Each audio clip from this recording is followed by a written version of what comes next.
Samantala, hindi na bago sa na leptospirosis na nakukuha sa mga dumi at ihi ng mga hayop.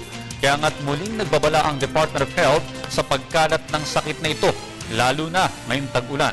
Para sa detalye, balita mo kami, Joseph Parafina.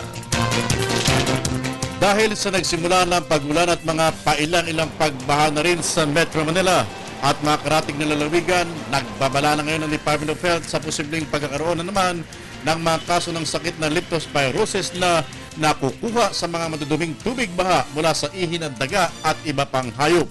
Siguro din naman ng mga magulang at maaari na protektado sila tulad ng kumibota na pwede nilang gamitin.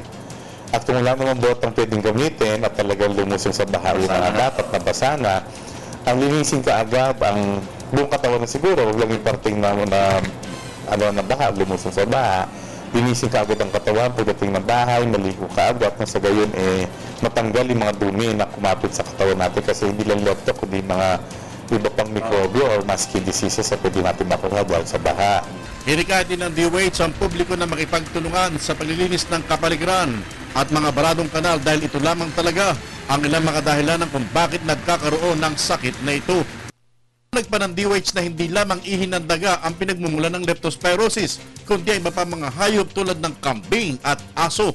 At hindi lamang sa mga open wounds o sugat ito nakakapasok, kundi pwede rin tilamsik ng tubig sa mata o bibig habang tumatawid tayo sa tubig baha. Pero pwede rin accidentally makalunok ka or accidentally matilamsik ka sa mata mo na pwedeng pasukan ng mikrobyo.